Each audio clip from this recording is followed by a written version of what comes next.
Hi, you're probably wondering why I blurred this image. We'll talk more about it at the end of the video. In the meantime though, Antwerp stickers are out, or should I say recolored Stockholm stickers with baby's first glitter stickers are out. Now, this guy who's funnier than me has already made the joke, but I'm stealing it and basically making a video on the topic. So, the good, the great, and the incredibly lazy. The stickers look good, and there's a reason for that, we'll get into it, but yeah, they look good. There's also a couple of twists to the design. Foils are gone, Rick Bozo. Instead we've got baby's first glitter stickers in their place. I'm not sure if I actually like the glitter stickers, but I didn't really care much for the foils in the first place. I don't think many people did, so who knows how this will actually turn out. Maybe these things will be really popular in sticker crafts, only time will tell. And a really great change I like is that holos are now a rarer tier of sticker. Holos were always the most popular type of sticker in these capsules, and I think making them rarer is not a bad idea. Also, everyone gets a signature again. Thank fuck.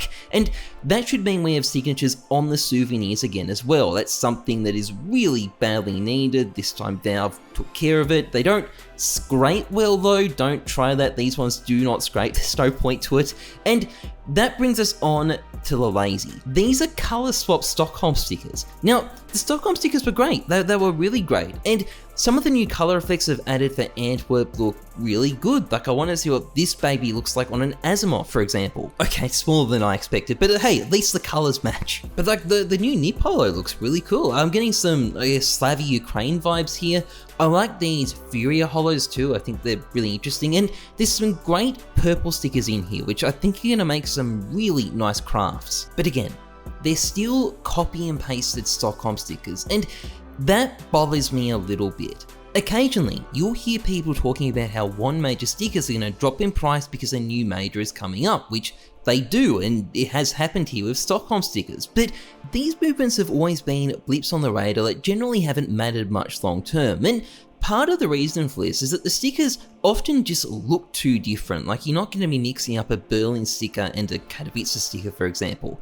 This time though, this might not be as true, and while one major may not matter too much, what if Valve keeps going down this path? What if we get 5 majors in a row with stickers like this? Because I think that will be a huge problem. What is there to get excited for if the stickers look pretty much the same as last time? Why buy this major stickers if the last ones look the same, particularly if the last major stickers are still cheap?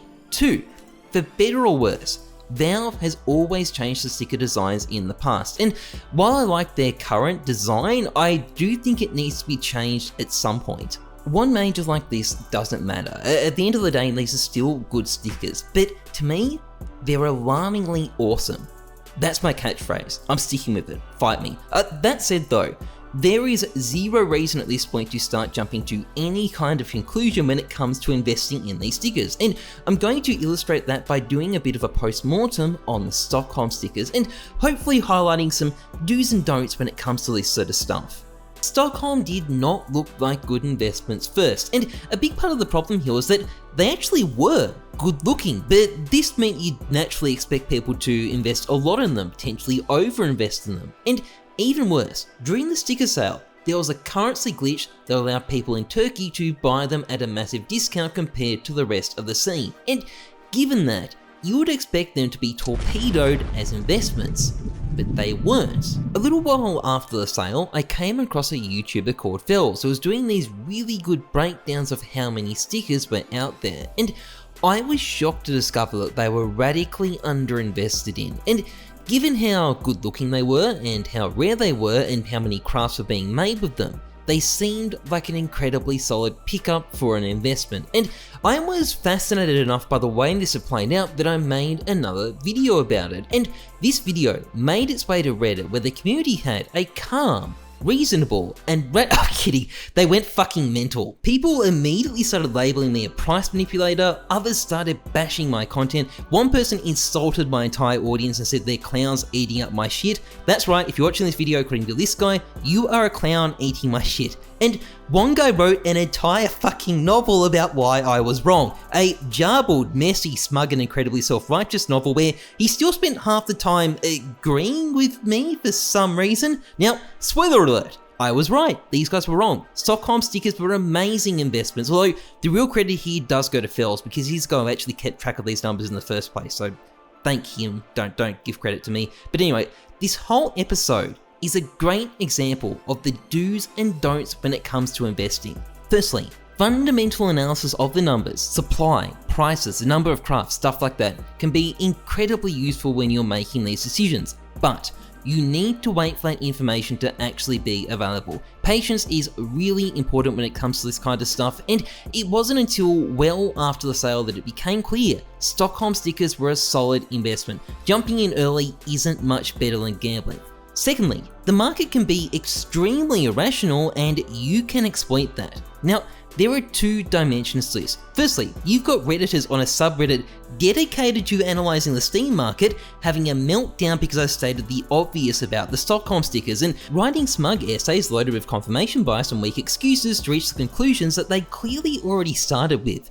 These people being irrational is something you can exploit if you keep a cool head and trust the numbers rather than your gut. But additionally, look at what happened when Stockholm items did take off. They didn't go up gradually, they went up explosively. And this is very typical for stickers. Even when an item has great fundamentals and is a good long-term investment, when its price does go up, typically it'll be an explosive bout of FOMO pushing the price up to unsustainable levels. And by the way, this also happens to items with terrible fundamentals too. So be aware of that. It is another source of rationality you can definitely take advantage of if you play it smart. Now, a disclaimer about this Reddit too, it's actually a fairly good place. Most of the people on it aren't insane. You'll find probably some really good discussions about the Antwerp stickers here. It's just, like all subreddits, occasionally crazy people come in and take over a thread. And more broadly, my point here is you can't really draw conclusions about these stickers at this point. It's just guessing. And while it's fine to guess, and in many respects I've told you my guesses about the Antwerp stickers in this video,